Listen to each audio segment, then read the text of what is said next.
hemos hablado de formas de conectividad eh, que podríamos llamar cableadas o alámbricas. Me refiero a tanto USB como a CAN. Y hoy empezamos con la parte de conectividad inalámbrica. Entonces, trabajamos con conectividad inalámbrica y acá tenemos varias subdivisiones. La primera de ellas, la primera subdivisión que hacemos, es lo que vamos a llamar Personal Area Network, que son las redes de tipo personal con un alcance reducido del orden de los 30 metros, es decir, lo que utilizamos dentro de nuestra empresa o dentro de nuestra casa. Y ahí vamos a hablar de Wi-Fi y también vamos a hablar un poco de Ethernet.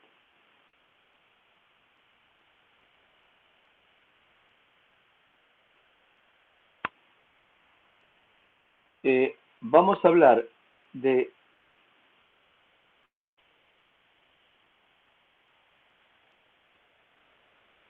Bluetooth.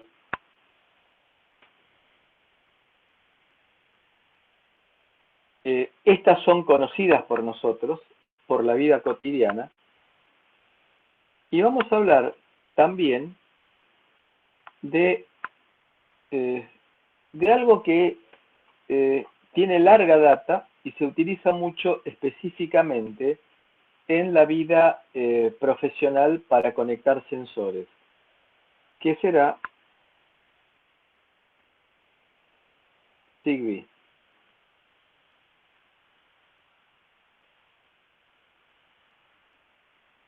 ¿Qué tal, Juan? Buenas tardes. Marce, buenas tardes. ¿Qué tal, chicos? Buenas tardes. Hola Juan. Y por, y Hola, por otro, Juan. ¿Cómo estás? y por otro lado, vamos a hablar de eh, conexiones de gran alcance y de bajo consumo, que las vamos a llamar LP1, Low Power Wide Area Network. Y acá tenemos dos grandes rubros, que son no celular y basada en telefonía celular.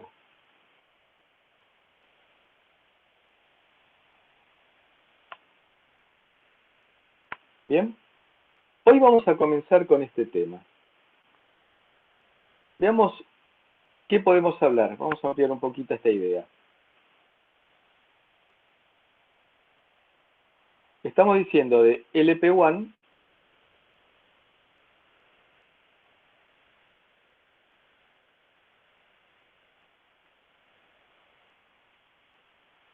dijimos que teníamos no celular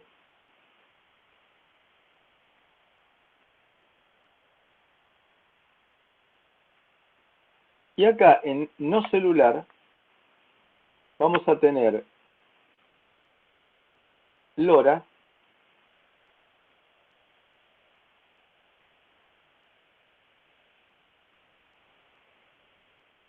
vamos a tener Sigfox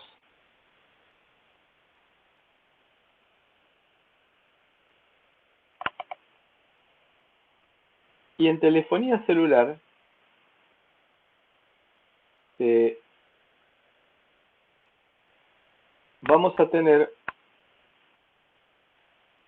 dos grandes categorías que la vamos a llamar CAT M1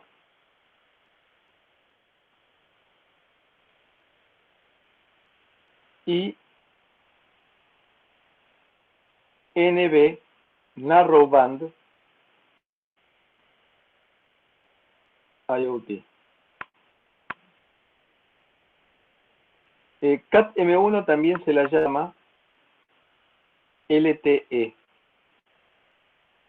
Es la forma en la cual se suele hablar en forma técnica de lo que llamamos 4G.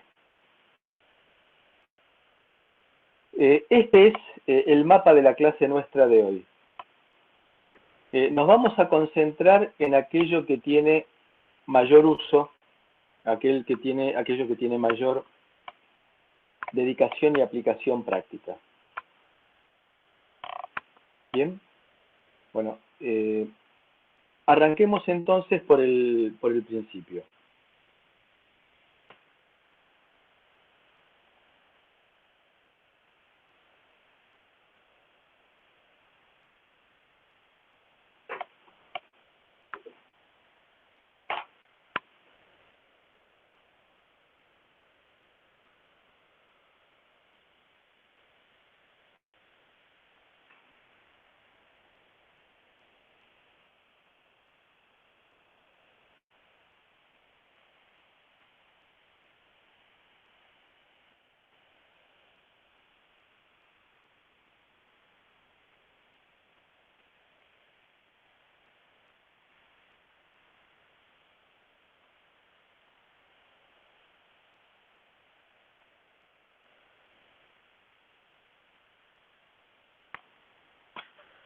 Vuelven a ver mi pantalla, ¿verdad? La presentación. Se ve dividido como entre los usuarios, entre los que participamos en el meeting.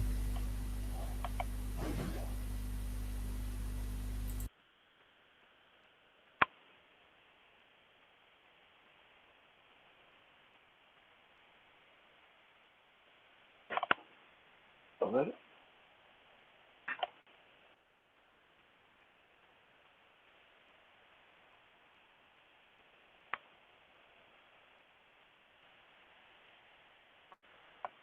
Pero ¿la están viendo ustedes en pantalla dividida? Porque yo estoy usando la tablet como para dibujar y como referencia, y la estoy viendo bien.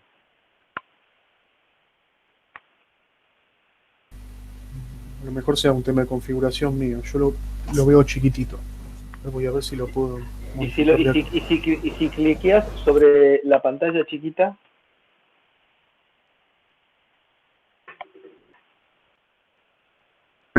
Igual que se nota recortada la imagen de la a presentación. ver, vamos a ver una cosa.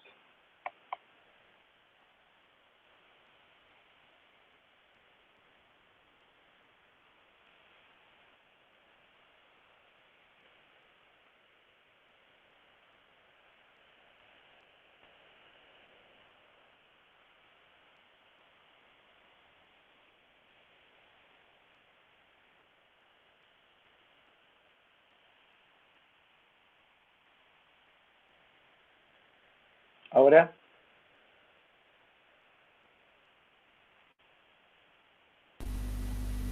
Aún nada. No se ve nada.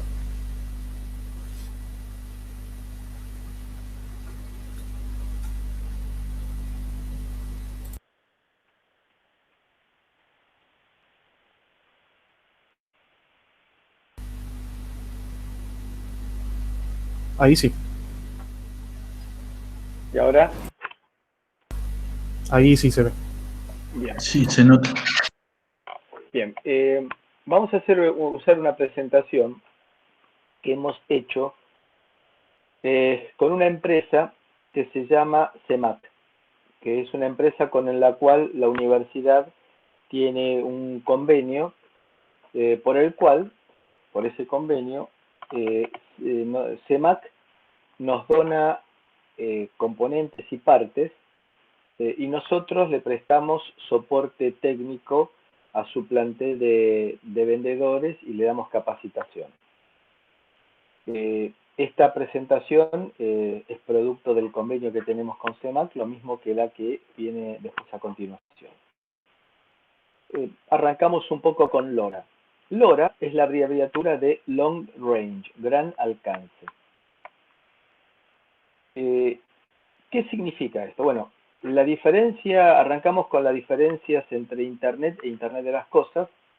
¿Se acuerdan que Internet de las Cosas era la posibilidad que los objetos se conecten a Internet utilizando una capacidad del canal restringida? No está pensado Internet de las Cosas para transmitir ni videos, ni fotos, ni audios, sino que es para transmitir pocos datos. Y la gran diferencia entonces con Internet es justamente esa, la de utilizarse para transferencias de tipo telemétrica, pocos datos, paquetitos pequeños, mientras que Internet es la que nosotros conocemos habitualmente. Hablamos de distintas formas de conectividad, hablamos de Wi-Fi, Zigbee y Bluetooth. Wi-Fi y Bluetooth son conocidos por la mayoría de nosotros. Zigbee después nos va a merecer un capítulo especial porque es la más interesante desde el punto de vista tecnológico para el electrónico, debido a que permite hacer matrices de sensores que no permiten ninguna otras de las tecnologías. Esto es lo que llamábamos Personal Area Network. Y luego tenemos LoRa y comunicaciones en la banda celular, que es lo que llamamos Low Power Wide Area Network. Hablemos de LoRa. LoRa es, como su nombre lo indica, tiene gran alcance, gran vida útil en su alimentación, es decir, que unas baterías comunes, unas pilas comunes de tipo AA o AAA pueden llegar a durar años, lo cual nos da un montón de ventajas al pensar en que puedo instalar algún tipo de sensor de presencia de automóviles en la calle, cubrirlo con asfalto y saber que por 4 o 5 años, que es la vida útil del asfalto, no lo voy a tener que cambiar, porque vamos a estar dentro del plazo de vida útil del asfalto para remover todo y tirar todo. Con lo cual nos da una gran seguridad. Por el otro lado, es de múltiples usos, porque los datos que nosotros vayamos adquiriendo los podemos distribuir en Internet. Podemos conectar nuestra red LoRa, después vamos a ver cómo es todo esto, la podemos llegar a conectar a Internet, y de esa manera, una vez que está Internet, podemos instalar en una página web o en una aplicación de telefonía celular y hacer con esos datos lo que se nos ocurra. Y bajo costo, porque vamos a estar hablando de que vamos a tener costos del orden de $10 por unidad, lo cual, si pensamos que es un equipo que se va a prorratear en años, el costo por unidad realmente es muy accesible, muy razonable. ¿LoRa es lo mismo que LoRaWAN? Esa es la pregunta que nos hacemos, porque si vamos a buscar después en la terminología y en la bibliografía, nos aparece por un lado LoRa y por el otro lado LoRaWAN. No es lo mismo. Es decir, LoRa quiere significar la capa física. La capa física es la forma de conexión con el mundo exterior, y normalmente la capa de enlace. Esas dos capas dentro del modelo ISO-OSI son las que utilizamos como referencia de capa física. Y por otro lado, lo que es LoRaWAN es el protocolo que va montado sobre esa capa física. LoRa está soportado por una norma del IEEE, que es la IEEE 802.15.4. Esa abarca justamente lo que nosotros definimos recién, las dos capas más bajas del protocolo ISO-OSI.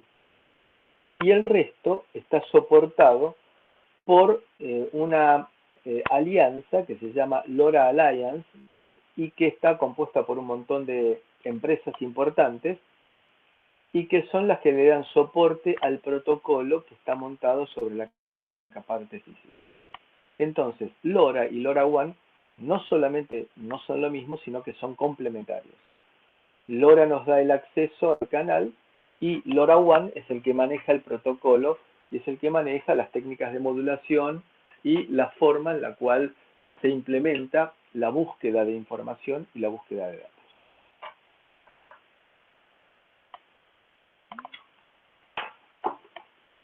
Bien, la comunicación inalámbrica tradicional consiste en enviar, tener un emisor y un receptor, y si mandamos una señal senoidal es muy aburrido, y aparte una señal senoidal es fácilmente decodificable y fácilmente interceptable, con lo cual no tiene sentido enviar una señal senoidal pura.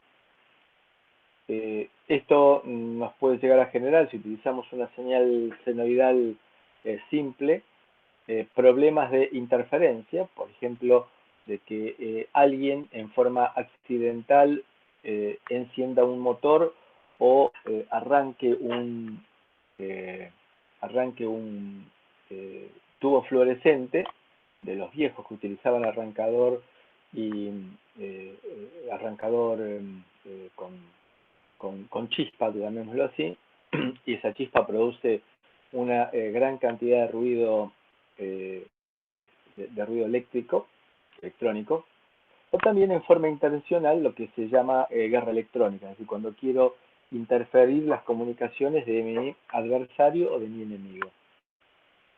Y esto también puede dar lugar a la intercepción, en la cual no solamente me toman la información que estoy enviando, sino que me la pueden reemplazar para enviar un mensaje erróneo. Con lo cual, evidentemente, las comunicaciones inalámbricas tradicionales por medio de una señal senoidal no nos sirven absolutamente para nada.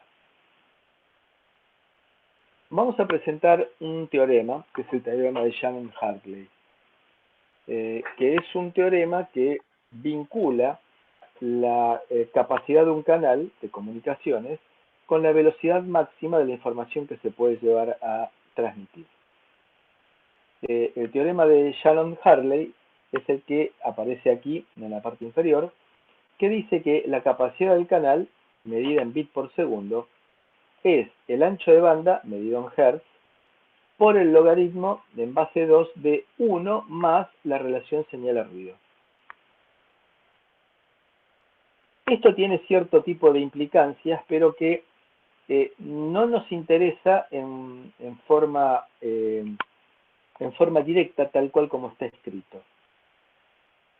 Nosotros lo que pretendemos es, con un transmisorcito hecho con unas pilas chiquititas, poder llegar en campo abierto, por ejemplo, a 10 kilómetros. Podemos imaginarnos de esta forma que con un transmisorcito alimentado con pilas chiquititas y que la vida útil de las pilas, decimos nosotros, que puede llegar a tener 5 años, la potencia que estoy utilizando en el transmisor es bastante reducida. Cuando llego a 10 kilómetros, ustedes piensen que la intensidad de la señal decrece con el cuadrado de la distancia. Cuando llegamos a 10 kilómetros, la potencia, la energía de la señal recibida es una porquería realmente, es pequeñísima. Seguramente vamos a tener más ruido que señal.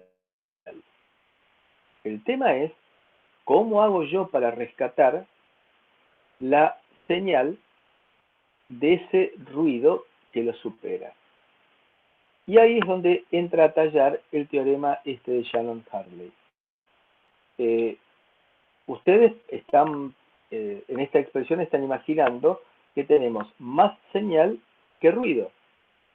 Ahora estamos diciendo que no es eso habitualmente. Entonces, lo que yo puedo hacer es, primero hacer una conversión, pasar de logaritmo en base 2 a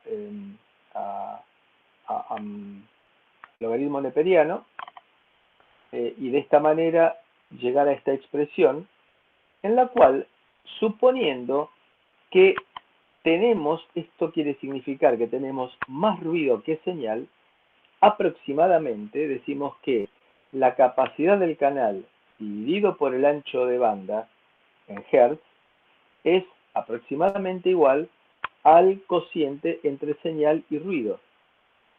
O bien decir que la relación ruido a señal, en cual ruido decimos que es mayor que señal a 10 kilómetros de distancia, es aproximadamente igual al cociente entre el ancho de banda y la capacidad del canal.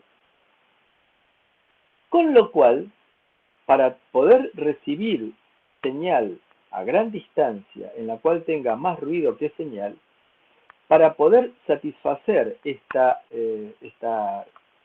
igualdad, esta similitud más que igualdad, lo que tengo que hacer de alguna manera es aumentar el ancho de banda de la señal que estoy transmitiendo.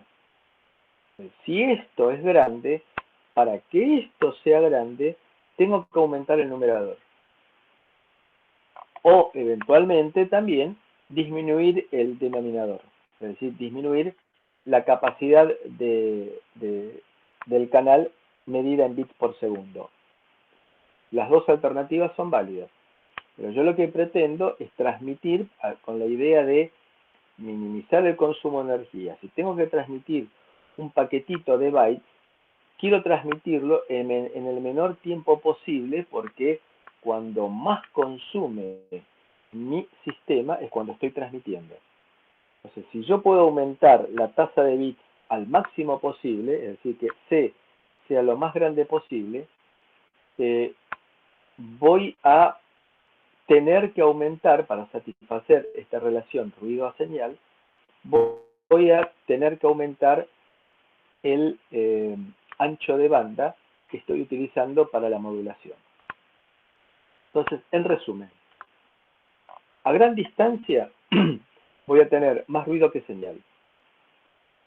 Para poder recuperar esa señal que está inmersa en ruido, lo que tengo que hacer es o bien disminuir la capacidad del canal, es decir, la tasa de bits por segundo, cosa que no deseo porque me va a llevar más tiempo y voy a consumir más energía en la transmisión, o bien aumentar, para satisfacer ese requerimiento, aumentar el ancho de banda que estoy utilizando para la transmisión. ¿Está claro este concepto? Sí, sí, está claro. El tema es Sí. cómo hago para aumentar el ancho de banda. Bueno, vamos a ver dos técnicas de saltos de frecuencia. Hay una actriz de cine que en su momento fue muy famosa en la época de la Segunda Guerra Mundial, que se llamó Heidi Lamar. Era una mujer tipo lo que hoy sería Julia Roberts, un ícono cinematográfico, que aparte era inventora. Es decir, tenía inventos muy interesantes. Uno de los inventos que tuvo esta mujer, aunque parezca que la actividad artística se contrapondría con su actividad como inventora, una de las ideas que tuvo fue lo que se llamó spread spectrum, es decir, espectro expandido, espectro ensanchado. Y se utilizó en la Segunda Guerra Mundial para que la Armada americana pudiera transmitir mensajes a los submarinos sin que los alemanes los pudieran interceptar. De esta forma, el concepto era contado así y hoy en día muy simple. El emisor y el receptor se ponían de acuerdo en las frecuencias que iban a utilizar para transmitir parte de la información. Entonces, se ponían de acuerdo y decían, por ejemplo, Los primeros 10 milisegundos voy a transmitir en 1 MHz. Luego voy a pasar a transmitir en 850 kHz. Después voy a transmitir en 1,2 MHz. Y después voy a transmitir en 710 kHz. Bueno, si el receptor sabía en qué momento ponerse a buscar las frecuencias, podía recuperar la información. El que no conocía el código en el cual iban variando las frecuencias, le aparecía como que había ruido en forma permanente. Entonces, lo que estamos diciendo, la forma de expansión es, el emisor transmite un pedacito de la información por este canal, otro pedacito de información por este canal, fíjense que la secuenciación temporal que tenemos, y otro pedacito de información por este otro canal. El receptor sabe en qué orden tiene que ir buscando la información y la recupera. Esto permite reducir la interferencia y también el jamming. El jamming es justamente la interferencia producida en forma delictiva. Por ejemplo, los piratas del asfalto lo que hacen es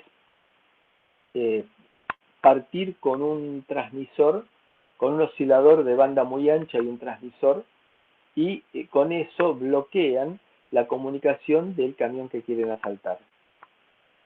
Yo tuve oportunidad de ver hace unos años una demostración de un equipito que tenía el tamaño del control remoto de un televisor, con el cual el que hacía la demostración nos decía, miren sus teléfonos celulares, estaban operando normalmente.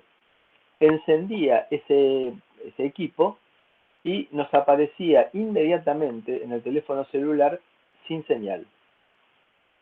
Y nos decía que en ese momento y con ese equipito, cuyo tamaño era de un teléfono, de un control remoto, se habían quedado sin telefonía celular en 100 metros a la redonda.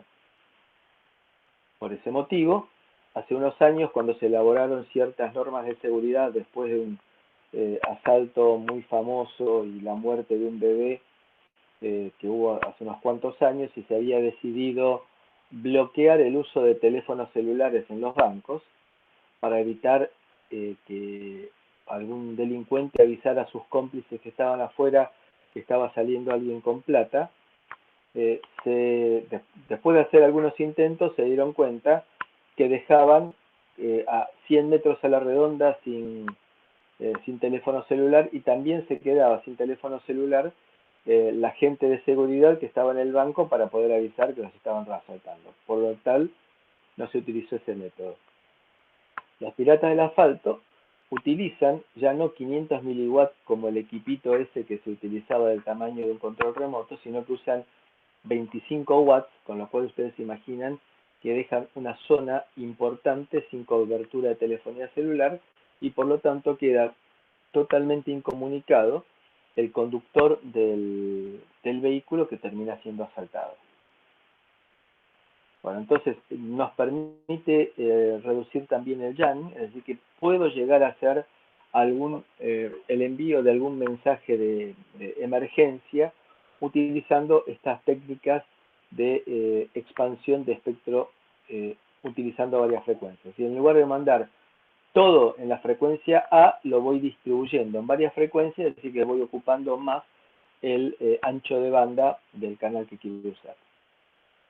La primera alternativa que se utilizó es FHSS, Frequency Hopping Spread Spectrum, es decir, es saltos de frecuencia, es decir, perdón, espectro ensanchado por saltos de frecuencia, en la cual se produce estos saltos de frecuencia entre múltiples frecuencias y se sabe cuál es la ley de formación de los saltos de frecuencia, y lo saben tanto emisor y receptor, y se sabe cuál es el tiempo que está en cada frecuencia. Por ejemplo, típicamente se lo llama el hopping time de 625 microsegundos. Ese es un valor bastante estándar. Entonces, con esto lo que se hace es producir saltos de frecuencia en forma periódica, siguiendo una secuencia especificada en la expansión. Se lo conoce esto como código de expansión. Y el tiempo de permanencia es el tiempo que se encuentra, 625 microsegundos en el caso anterior, en cada una de las frecuencias. Marcelo, Sí, ¿ese salto de frecuencia está ya preestablecido? ¿Cuál es? ¿Es fijo para todos los dispositivos o puede variar? no es fijo porque si no perdería justamente la gracia. Sino que en el momento en el cual arranca la conexión entre emisor y receptor, te envía un código de unos y ceros que va a ser útil. Es, digamos, como si fuera un sistema de encriptado de doble clave, algo de ese estilo. Entonces, en el momento que se arranca, se envía la secuencia, que sería equivalente a la segunda clave, se envía la secuencia que tiene que utilizar el receptor para ir buscando dónde encontrar el pedacito de información que está necesitando. No es fija, de hecho es aleatoria y se genera en el momento en el cual se establece la comunicación. Se envía por única vez al principio de la comunicación y mientras esté la comunicación establecida, es ese mismo código el que se utiliza de ambos lados para codificar o encriptar la información que se transmite. Existe algún tipo de reglas, como por ejemplo, que si llevo 3 días comunicado en forma permanente, se genera una nueva clave y se transmite. Lo que sucede es que no lo sabe aquel que está queriendo chusmear el canal, no sabe en qué momento voy a mandar la nueva clave. ¿Fui claro, Leandro? Sí, se entendió, se entendió. Bien. Veamos entonces, estaremos un tiempito en la frecuencia F1, después pasaremos a la frecuencia F6 por un ratito, después a la F3, después a la F7 y así sucesivamente. Entonces, el receptor sabe en qué forma voy a estar saltando de frecuencia y sabe en dónde ir a escuchar si hay que estoy mandando es un 1, un 0, o 0, 1, o 1, 1, etc.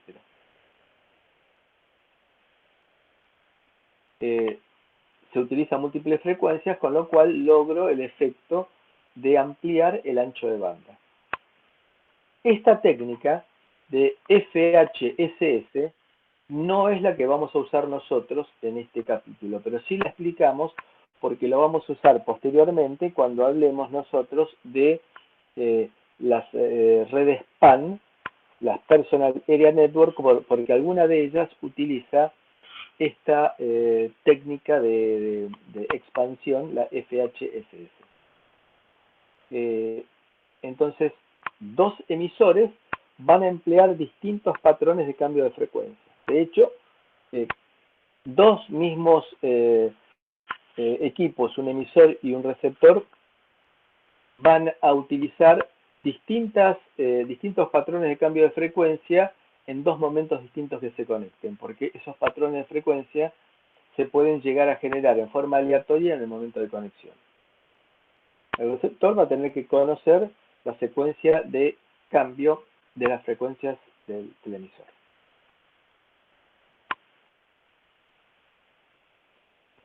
Ahora vamos a hablar de la Direct Sequence Spread Spectrum, DSSS. Esta sí es la que utiliza LoRa. Lo que buscamos nosotros es buscar compensar lo que hemos perdido por la distancia en la relación señal a ruido, o más precisamente ruido a señal. Lo que se hace es multiplicar ahora una señal, un conjunto de bits de señal, multiplicar por un código de referencia, una secuencia de unos y ceros que se llamará código de expansión. Vamos a verlo con algunos ejemplitos. Y acá vamos a utilizar algunas palabras en forma precisa. Hay dos palabras parecidas y que vamos a diferenciarlas con claridad. Chip, como si fuera circuito integrado, chip va a ser el tiempo que dura cada uno de los bits de este código de expansión. En el grafiquito va a quedar más claro. Y chirp va a ser la técnica de modulación en frecuencia que vamos a utilizar. Esto significa lo siguiente. Este gráfico espero que quede claro. Esta es la señal que nosotros queremos transmitir, la que está aquí en rojo. El tiempo que dura cada bit, miren que originales, se llama tiempo de bit. Y una señal rectangular me genera una señal, un espectro de tipo seno de x sobre x, reflejado con múltiples armónicas debido a las componentes que tiene esta señal rectangular. Lo que voy a hacer yo ahora es fijar una secuencia de código. De vuelta, es una secuencia de código arbitraria, no es fija. Y de vuelta, se establece al azar en el momento en el cual arrancamos y se le envía del emisor, que vamos a ver que es una comunicación muy de tipo amo-esclavo. El amo genera una secuencia aleatoria, se la envía al esclavo al principio de todo, cuando se arranca la comunicación, y lo que se hace es lo siguiente. Fíjense, hay un detalle interesante. Yo no digo que la señal de datos varíe entre 1 y 0, sino que digo que varía entre 1 y menos 1. La secuencia de código también digo que varía entre 1 y menos 1. ¿Por qué? Porque si yo digo que varía entre 1 y 0, como esta señal, que es la señal de datos, la voy a multiplicar por esta secuencia de código, todo el tiempo en el cual la señal valga 0, el producto de 0 por cualquier cosa me va a dar 0, así que no voy a transmitir nada. Y no ese es el objetivo. Entonces, la señal de datos la vamos a multiplicar, la vamos a suponer que varía entre 1 y menos 1. Y la secuencia de código también varía entre 1 y menos 1. Entonces, multiplico 1 por la secuencia de código y me da, el producto me da la secuencia de código. Multiplico ahora menos 1 por la secuencia de código y me da invertida. Fíjense, ¿por qué? Porque menos 1 por 1 es menos 1. Menos 1 por menos 1 es 1. Con lo cual, esta es la señal que voy a transmitir. Ahora hay que ver cómo envío un 0 y un 1, porque no los, un 1 y un menos 1, porque no los puedo transmitir así tal cual como lo estoy viendo. Es decir, portadora no portadora, sino que tengo que utilizar alguna técnica de modulación.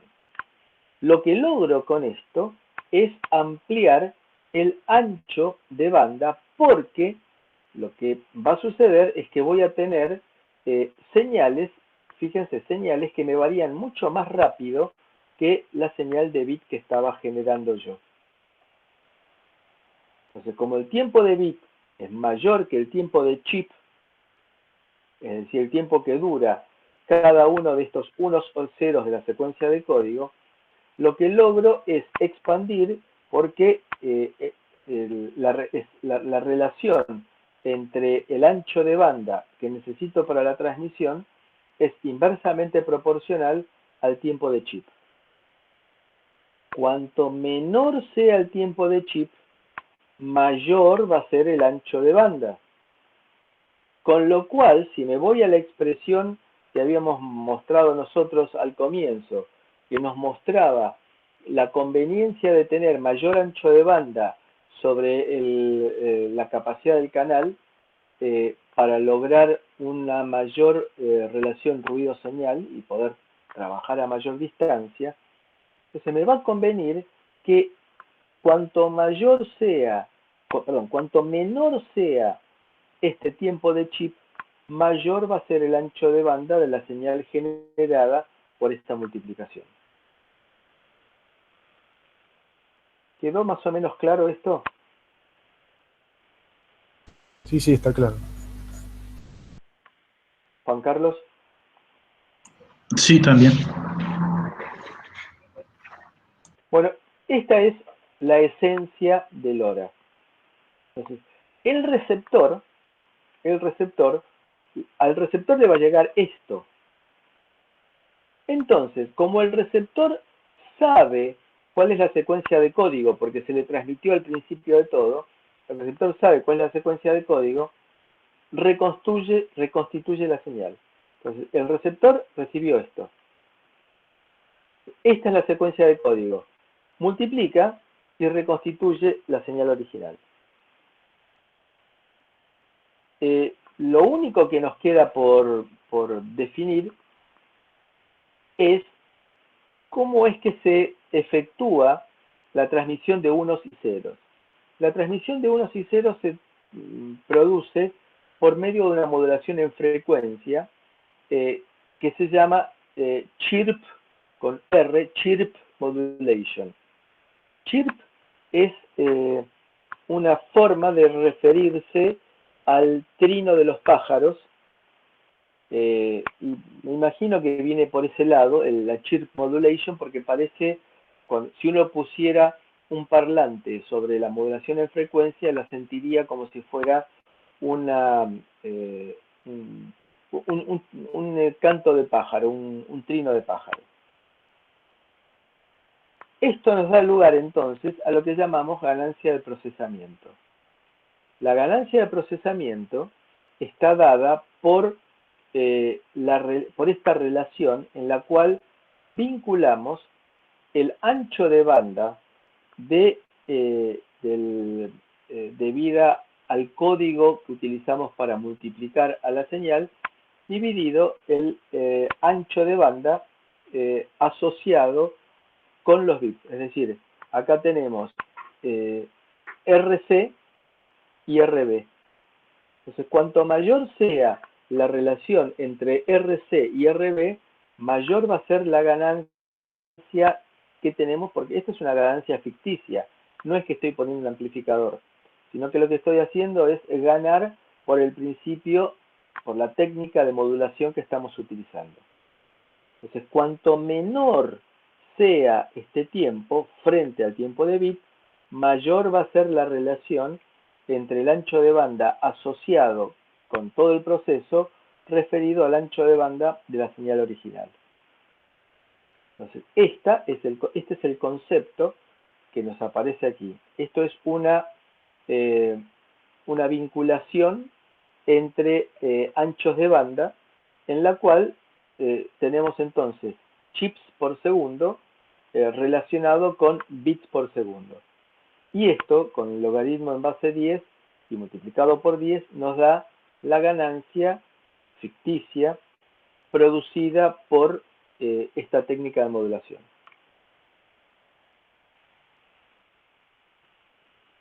Bien, esta tabla vamos a tratar de interpretarla.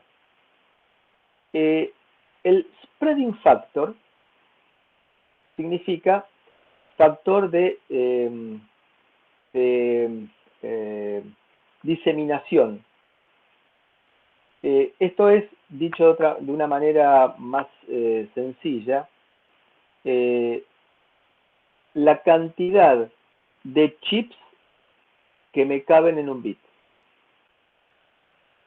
Y acá tenemos, entonces, la cantidad de chips por cada bit, chips por cada símbolo, va a ser 2 elevada a este número. Entonces decimos que el spreading factor 12 quiere significar que tenemos 4096 chips por cada bit.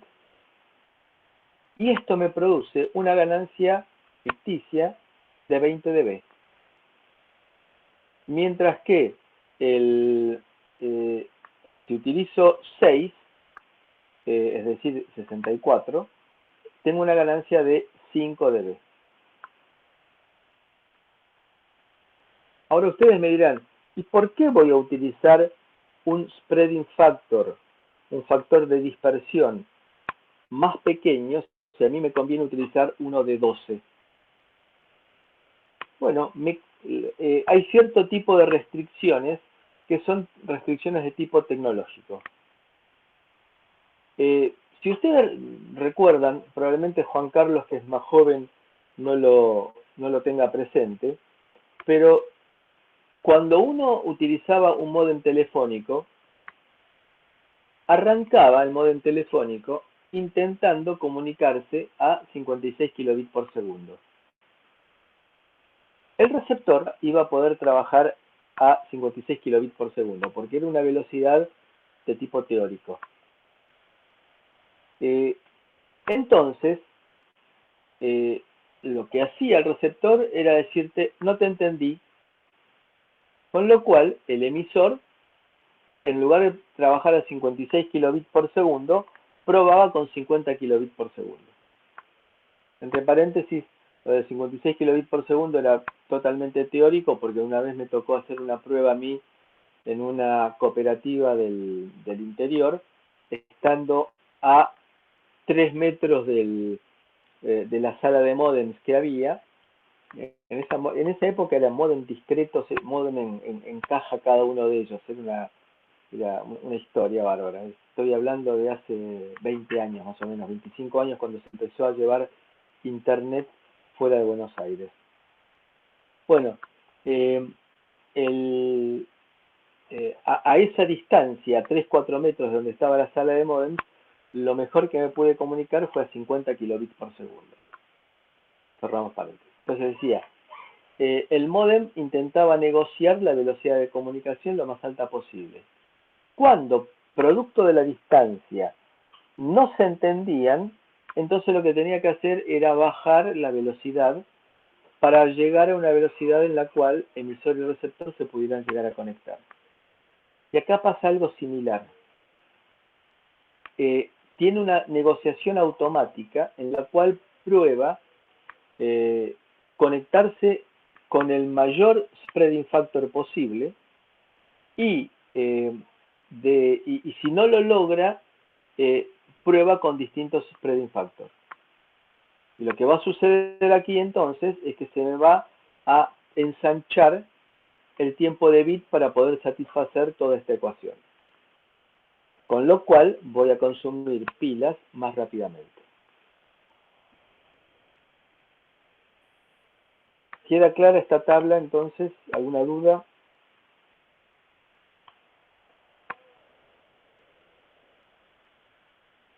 Fíjense que... Estoy pensando todavía. Bueno, hacemos una cosa. Me voy a cargar el bidoncito de agua que me quedé sin agua y retomamos en 5 minutos. ¿De acuerdo? Bien. Sí, sí.